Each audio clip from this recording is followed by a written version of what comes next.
Geneviève Morachini-Mazel avait effectué un travail absolument considérable de recension de tous les édifices romans qu'on pouvait trouver en Corse. Et elle avait fait ce travail qu'elle avait présenté en 2 volumes. C'est un travail assez colossal. Elle avait crapahuté véritablement avec les moyens du temps. Il faut se souvenir à quoi ressemblait la Corse d'un point de vue routier il y a une 50aine d'années. Alors on l'a dit ce matin, en Corse, au niveau de l'art roman, on peut dénombrer plusieurs centaines de monuments religieux médiévaux. On pourrait l'estimer peut-être entre 1000, 1200, peut-être 1500 édifices. Alors des très grands, quelques-uns sont parvenus jusqu'à nous, et puis d'autres très très modestes. On peut considérer que certains de ces tympans ont pu être décorés peut-être à fresque. Voilà. Alors là, on a quand même au niveau géologique, on a du granit, là on a quand même du calcaire pour faire ce qu'on appelle ces claveaux. Donc on a 2 possibilités, on le verra aussi cet après-midi. On peut avoir un élément monolithique, donc d'une seule pièce au-dessus, complètement plein cintre. Ici c'est pas le cas. On a choisi d'agencer, d'appareiller différentes pierres qui sont taillées de manière un peu trapézoïdale pour donner cet arrondi. Si on est dans ce couvent franciscain, on est dans la tradition directe de Saint-Martin et en sachant que Saint-François était la perfection de ce que Saint-Martin avait commencé. Cette alternance entre l'action dans la ville et le retrait érémitique à la campagne est conforme à la tradition de Saint-Martin qui lui aussi oscillait entre la cura animarum, c'est-à-dire de s'occuper des âmes et des personnes en tant qu'évêque à Tours, et son ressourcement comme moine à Marmoutier. L'huile vierge, je vous ai dit que c'est la première qui s'écoule. Ouais. Les anciens, c'est pas ça. Ah bon. Ils broyaient la veille. Ouais. Ils rassemblaient la pâte dans un récipient en forme de pipette. Et le lendemain, à la louche, ils prenaient délicatement l'huile qui remplissait ce trou. On sait que tout Aviade, toutes ces plaines que vous avez en contrebas sont ensemencées. Elles le seront pleinement jusqu'à l'entre-deux-guerres et ensuite elles sont complètement abandonnées quand on rentre dans les années 50, dans les années 60, c'est vraiment le déclin. Donc c'est pour ça qu'il était intéressant de venir jusqu'ici pour voir l'espace et pour voir vraiment qu'on est dans une civilisation du blé, c'est évident. C'est évident quand on voit les femmes qui continuent à utiliser les bœufs, des femmes qui sont obligées de remplacer les hommes partis au front. Donc là, il semblerait qu'on soit en pleine guerre. Là, on est quand même sur un des quartiers peut-être les plus anciens du village. San Pedro Etio, déjà le vocable de San Pedro, donc nous renseigne en fait sur certainement une première église, une première chapelle qui devait être là aussi probablement, puisqu'on est à côté, il y a un édifice vraiment postérieur. On est au XVIIe et là, on est vraiment sur la configuration, sur le conformisme baroque. Ça, c'est notre avis de confrères. Donc, Saint-Pierre et Saint-Paul sont 2 saints martyrs. La couleur rouge est associée aux 2 saints martyrs que sont Saint-Pierre et Saint-Paul. Ce qui font aujourd'hui l'histoire, c'est pas forcément les saints, mais les hommes. Et le slow tourism, ou slow human tourism, qu'on pourrait pratiquer ensemble, c'est ça qui nous importe le plus aujourd'hui. Et sur la confrérie, d'ailleurs, quand on l'a créée il y a 4-5 ans maintenant, c'est une volonté de la part des jeunes générations. Et cette génération, elle a voulu se réapproprier, se réapprendre le chant sacré. Mariana est un site qui a une très grande continuité d'occupation. C'est-à-dire que, on va dire grosso modo, on a une occupation qui se met en place à proximité de Mariana à partir du 4e, 3e siècle avant Jésus-Christ. Ensuite, la colonisation par Marius apparaît vers 100 avant Jésus-Christ. Puis on a la mise en place d'un évêché paléochrétien, donc là on est fin 4e, début 5e siècle de notre ère. Et puis ensuite, avec la gouvernance pisane, on a aussi un édifice roman, donc cette cathédrale dans laquelle on est aujourd'hui, qui va être construite. Et finalement, cette plaine a été continuellement occupée, quasiment on va dire depuis le 4e avant Jésus-Christ. Donc vous voyez là, sur la ville antique de Marianne, on a découvert de nombreuses nécropoles qui, évidemment, pour nous, ont un intérêt majeur, c'est qu'elles nous ferment l'espace urbain. On a également une très belle basilique funéraire. Donc San Barthélemy, qui va suivre en fait exactement les mêmes étapes de construction que le groupe épiscopal lui-même. Comme faisant partie justement de cet ordre corinthien ici, c'est quelque chose de totalement différent.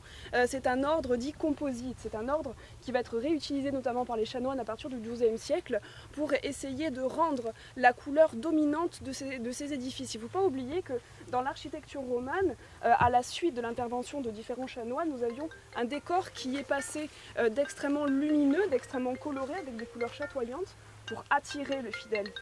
Toujours des tombes, hein, bien sûr. Vous aviez... enfin, l'église, les tombes étaient présentes avant l'église. Hein. Attention, souvent c'est l'inverse. Hein. On fait une église, on fait un édifice religieux, et les gens se font enterrer à l'intérieur. Plus on est riche, plus on se fait enterrer dans le cœur. On va continuer. Ça va sinon.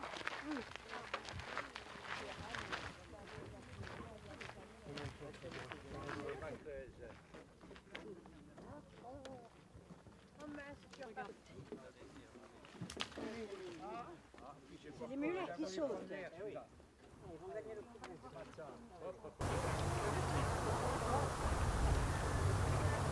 les mulets.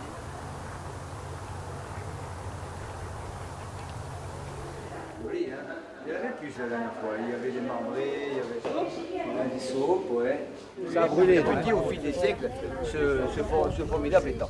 Et c'est vrai que la proximité des habitations ici et là font que c'est un étang qui est en train de s'étouffer petit à petit, malheureusement. Parce que les étangs n'ont pas vocation à rester tels quels des milliers d'années. S'interroger un petit peu sur ce San Cerbone qui apparaît aussi et qui est pratiquement... qui suit cette histoire martinienne, qui en tout cas qui est dans le sillon de San Martino. C'est surtout aussi de se positionner un petit peu dans cette ère géographique où nous nous trouvons et de remonter un petit peu les siècles pour comprendre pourquoi San Cerbone est arrivé jusqu'à Podiolet. Alors bien sûr, vous connaissez tous les cartes antiques un petit peu de Méditerranée. Moi, je vous la propose là parce qu'on va s'interroger un petit peu sur les liens du nord de l'île d'Aléria, bien sûr, mais on parle toujours que d'Aléria, on en parlait tout à l'heure avec Léa, on occulte un petit peu tout le reste. C'est de voir que Populogne est une ville antique qui est juste pratiquement en face du Ougabigors, où le Ougabigors c'est déjà une aire géographique qui est concernée par des voies maritimes.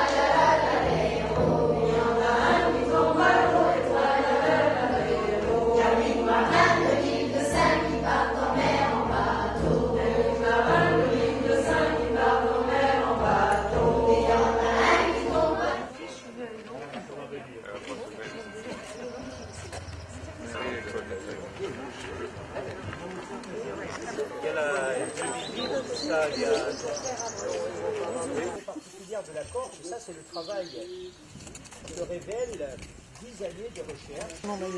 Ça c'est qui donne tout le particularisme architectural de Morsilia et d'autres villages du Cap Corse, à savoir donc ces tours d'habitation qui sont des maisons fortes, hein, et les maisons d'Américains, donc de ces Morsiliais et autres Cap-Corsins partis faire fortune de l'autre côté de l'Atlantique.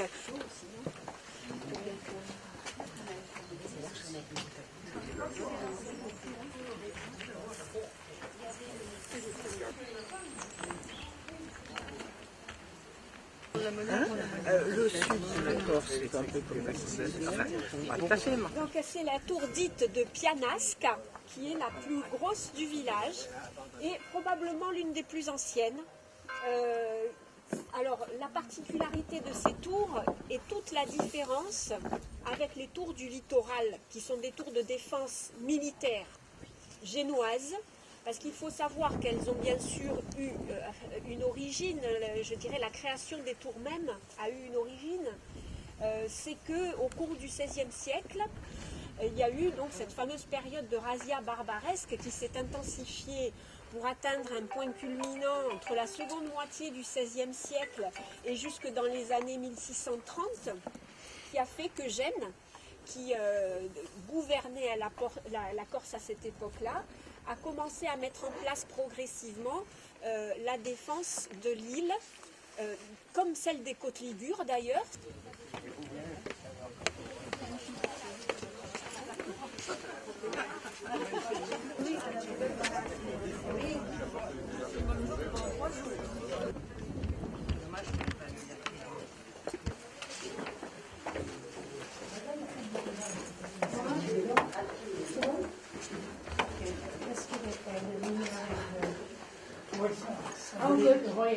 Il a déjà monté.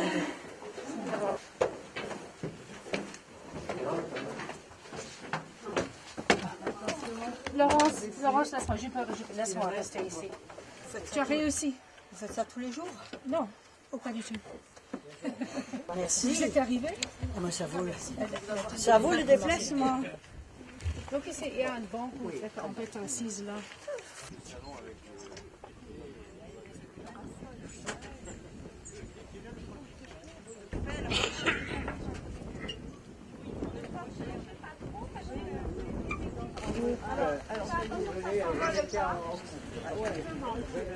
Là, Roger va vous distribuer en fait une vue en plan du village et la situation des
En une semaine à 10 jours maximum, les raisins sont prêts à être ramassés et pressés.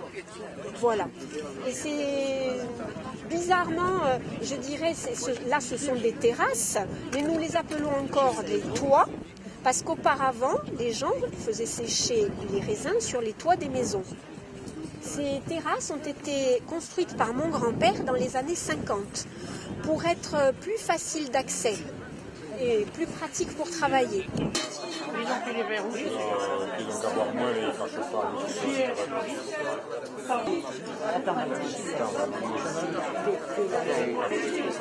En Méditerranée, sur le bassin méditerranéen, c'est à peu près la même chose. C'est-à-dire, il y a, au mois de septembre, les femelles blastophages vont dans les figues pour planter leur œuf. Et c'est là que le figuier a utilisé une intelligence redoutable, incroyable, c'est qu'il y a des figues différentes. Il y a des figues à l'intérieur desquelles la fleur femelle ne peut pas recevoir l'œuf du blastophage, et dans d'autres où c'est possible. Donc là où c'est possible, le blastophage va parasiter la figue. Là où ce n'est pas possible, le blastophage rentre par l'ostiole dans la figue pour planter son œuf, pour assurer sa reproduction. Il n'y arrive pas et il ressort en blasphémant, bien sûr, parce qu'il n'est pas content. Et il avait transporté dans ses poils, puisqu'il est né dans la figue où il a vécu pendant tout l'hiver, il a transporté, au moment où il est sorti, il a pris du pollen dans ses poils, et comme il rentre dans une figue, mais il ne le sait pas d'avance, il ne va pas pouvoir pondre, mais il rentre donc, il dépose du pollen. Donc cette figue-là sera pollinisée, et l'autre figue ne le sera pas.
Un petit mot sur ce qu'on voit ici. Après, on va repartir vers notre sujet principal. Donc là, vous voyez le port de Fribourg, la côte ouest du Cap, on voit la grillade. Là, ce fouloir est très beau. Ce fouloir est très beau. Ils sont rarement avec des pierres aussi bien taillées.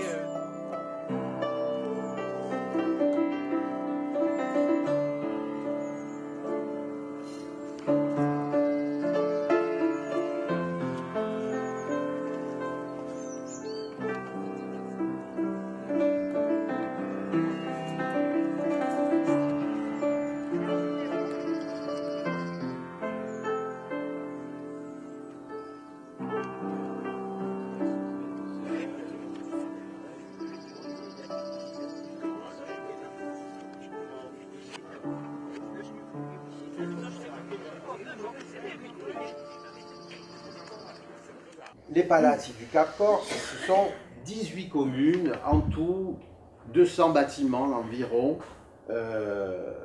qui se rattachent à ce phénomène des Palazzi d'Américains. Alors voilà un vestibule type, il y a un décor peint sur les murs et sur le plafond, très riche. Pourquoi ? Les commanditaires sont prêts à payer plus cher pour un vestibule et pour un grand salon, parce que ce sont les pièces de réception principales de la demeure. Surtout le vestibule, c'est le premier choc visuel.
des randonnées pour ce qu'on appelle le marcheur lent, mais qui est intéressé par le patrimoine, le petit patrimoine, et qui permettrait de réouvrir des tas de chemins qui existaient, les fameux TIAS, de façon à pouvoir randonner toute l'année, comme ça se fait en Sardaigne, en Toscane, en Ligurie, avec des gens qui viennent découvrir, mais aussi qui ont, au niveau, on va dire, économique, sont intéressants, parce qu'ils ne vont pas dormir ils vont pas bivouaquer à 2000 mètres d'altitude, ils vont plutôt chercher un agritourisme, une chambre d'hôte ou un petit hôtel familial dans un village, ils vont vouloir ramener des produits identitaires.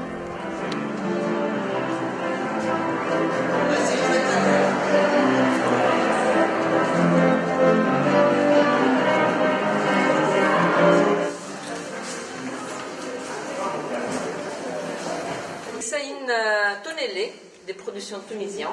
C'est celle que nous pensons avoir utilisée comme un barat. Et on a retrouvé sa trace grâce aux archives. C'est-à-dire, elle a été retrouvée probablement dans les bouches de Bonifacio. Et après, elle a suivi plusieurs parcours, probablement a été vendue. Et pour arriver finalement dans les collections du musée de Bastia. On a tellement parlé de ces trésors tout à fait exceptionnels et encore une fois uniques. Vous imaginez très bien pourquoi, parce que l'or, dès qu'on le retrouvait, on le fondait et on le réutilisait.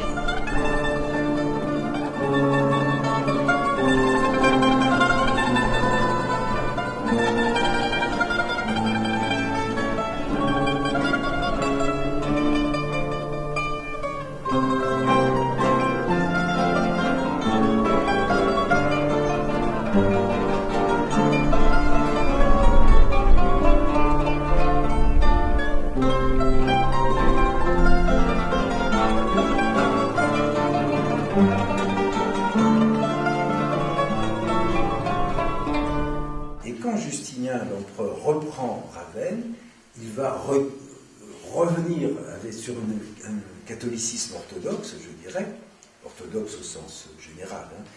Et qu'est-ce qu'il fait? Eh bien, il redonne une titulature à l'Église et il met Saint-Martin. Et à partir de là, on voit Saint-Martin devenir le saint de la reconquête sur l'hérésie. Le saint de la reconquête sur l'hérésie arienne, à ce moment-là, et sur l'hérésie en général, ça va continuer au temps carolingien, je vous le dis tout de suite, les Avars, les Lombards, les Slaves, les Hongrois, les Alamans, lorsque les Carolingiens s'avancent contre ces barbares et qu'ils font, ils implantent le christianisme, hop, une église Saint-Martin, une église Saint-Martin.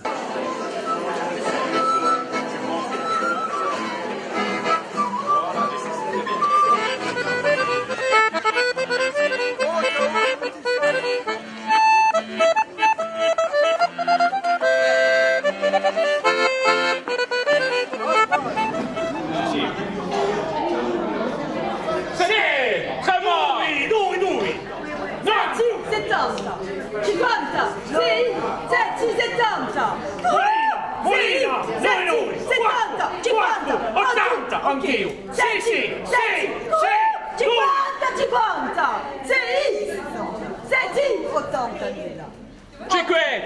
51! 7! 30! 5! 7! 80.000! Sì, sì! 80! 50.000! 80!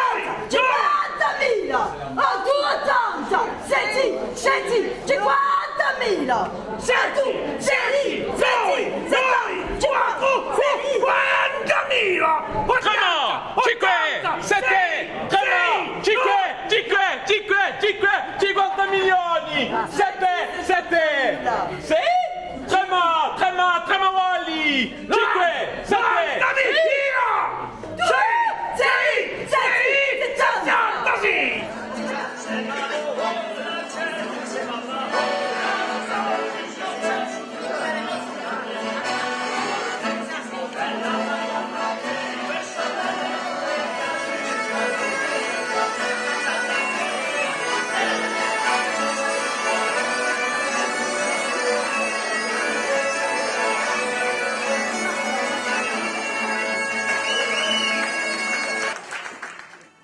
Le serpent qui proche de la maison à Zappa Gazandri, il ne faut pas le tuer, parce que ça représente sans doute un ancêtre. Hein. Zappa Casandri, c'est tombami. Serpent, animal, gardien des fleurs, vous avez donc, il y en a plusieurs, hein, au Zappa Cetida, au Sapulio, c'est intéressant Sapulio, le Zapulio, il y a deux animaux. D'ailleurs, juste une parenthèse, bon, le chat sauvage, en français c'est le chat sauvage, mais encore c'est bientôt. En fait, le San Martino qu'on aurait ici au village serait une remontée de culte depuis la plaine, puisque la plaine de Vescovato, comme toute la plaine de la Casine, que j'allais dire même toute la plaine orientale, toutes les plaines côtières de Corse, sont truffées, entre guillemets, de sites très anciens, qui font suite aux premières grandes implantations paléochrétiennes qui étaient dans les grandes cités littorales. Marianne, bien entendu, ici, c'est l'exemple le plus facile, qu'on voit d'ailleurs depuis les hauteurs du village, mais également à Leiria, Saint-Florent avec le Nil, Ajaccio, Sagogne, donc toutes ces grandes cités littorales de l'Antiquité où est arrivé le christianisme, où s'est implanté le christianisme, où les communautés chrétiennes se sont développées. C'est à partir de ces points-là que l'évangélisation, la christianisation a progressé. Alors bien entendu, la Casinca, étant aux portes sud, on va dire, de la ville de Marianne, a reçu très tôt, probablement, cette nouvelle religion. Et on peut penser, ici, dans le cas de San Martin de Vescovato, qu'il y ait pu avoir un premier San Martin en plaine, peut-être le long de la voie romaine. Sur Vescovato, c'est pas net. Mais si on se déplace légèrement vers le sud, du côté de Castellar, là où se trouve l'église de Saint-Pancras aujourd'hui, l'église piévane de Saint-Pancras, juste en dessous, tout à l'heure tu l'as rappelé, Christian, juste en dessous de Saint-Pancras, il y a un lieu-dit qui s'appelle San Martin. On n'a pas trouvé de vestiges, mais peut-être qu'à l'occasion de quelques travaux agricoles ou autres, on aura l'occasion de mettre au jour un monument dédié à Saint-Martin. Et là, on dirait que ce qui organise le développement des monuments, c'est cette voie de circulation qui remonte à l'Antiquité, mais qui a été empruntée, bien entendu, bien des siècles plus tard. Et c'est probablement là qu'on peut chercher l'origine de Saint-Martin en plaine, avec une remontée, et là-dessus, une installation des seigneurs, et un développement des villages, parce que quand tous les seigneurs s'installent, ils construisent le château.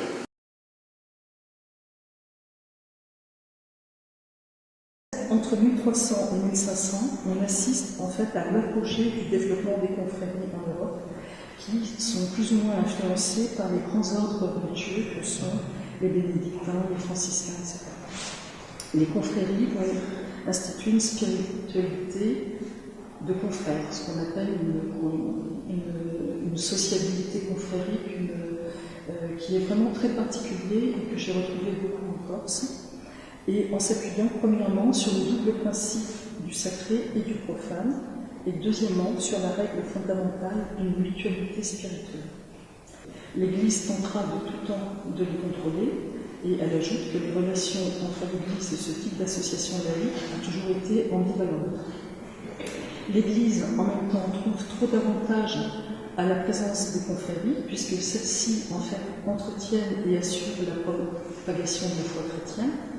Elles rendent des services chrétiens et des services aussi sociaux bien avant la création d'aide sociale. Elles ont vraiment elles font des œuvres de bienfaisance sous forme de soins aux malades, de secours aux indigents, etc. Cette confrérie, c'était très important parce que ici, on est au niveau village, pas au niveau d'un canton, au niveau village. C'est très important. On essaye parce que si on ne transmet pas, c'est un échec, c'est un fiasco. Alors il faut transmettre la langue, les traditions, le coutumes, tutto, ce che abbiamo imparato i nostri vecchi. A me Ugosu, non ho mica imparato Salvatorine o n'importe che maestro, io abbiamo mamma. Et Ugosu è un paese. Là, les chants qu'on va interpréter, c'est des chants de la Semaine Sainte. Alors il y a des lectures et légendes, il y a des lois et des louanges, il y a des cori, c'est des chœurs, il y a des chants. Il y a des prières au Padre Nostro et l'Ave Maria, bon, c'est des extraits, hein, et on finira par le perdono. Non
Elle est évidemment plus moderne. Là,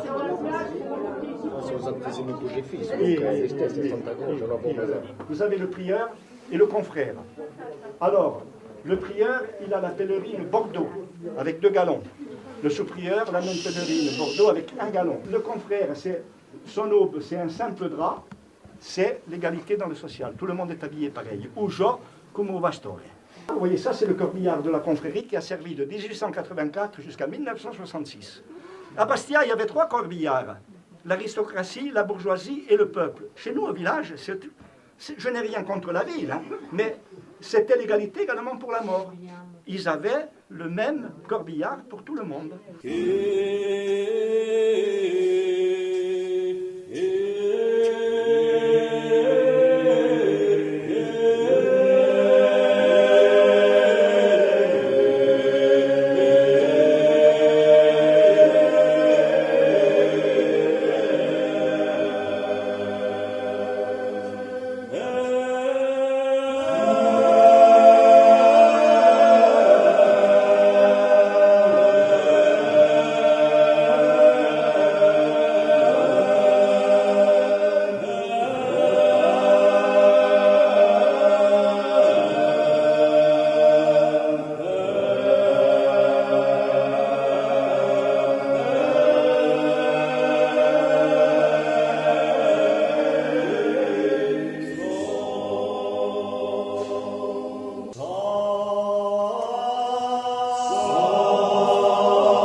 Ha ha ha ha!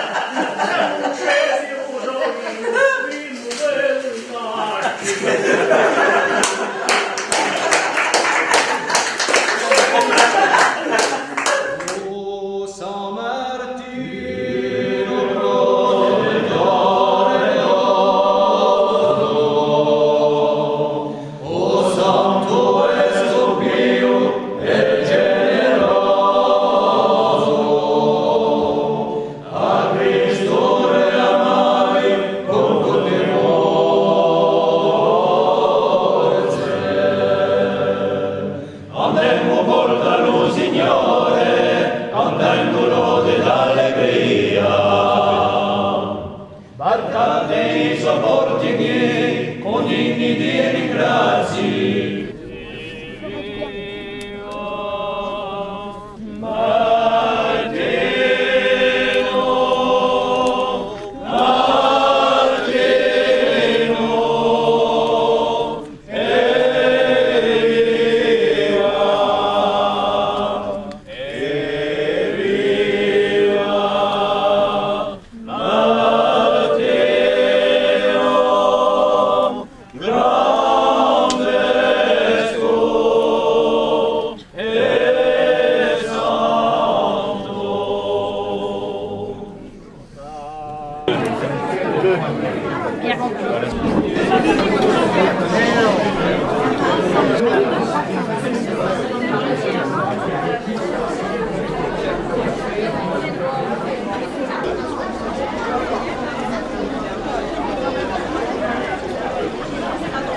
Demain, on est dans les chauminages.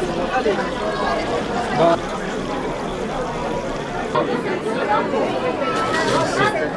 E qui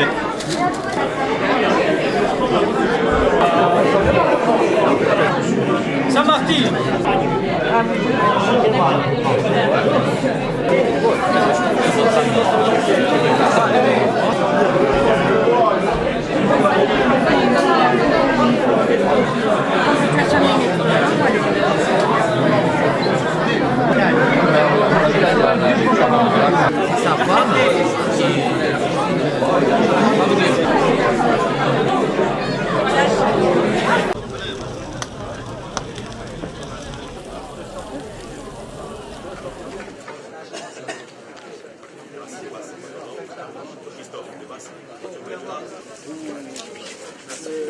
Aiuto, ma guarda un Ci dai.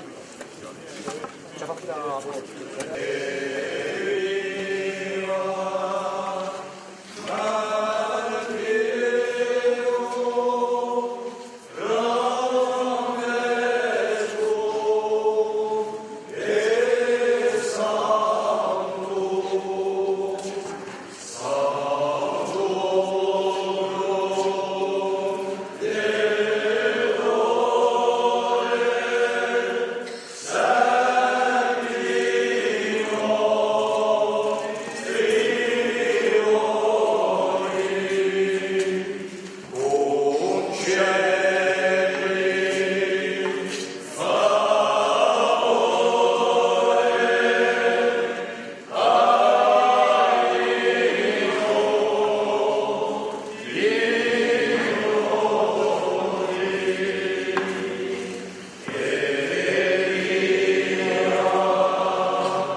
Tu es béni, Seigneur, Dieu de l'univers, toi qui nous donnes ce vin, fruit de la vigne et du travail des hommes. Ton Fils Jésus, notre Seigneur, a fait de ce vin la coupe de la nouvelle alliance en son sang. Bénis maintenant ce vin que nous allons boire en la fête de Saint-Martin, notre patron. Qu'il réjouisse les cœurs et renforce les liens de notre communauté, Par Jésus le Christ, notre Seigneur.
Monsieur le Président du Conseil exécutif,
Tu vas manger tout ça.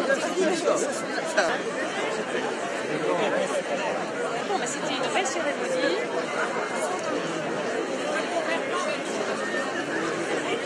Bien.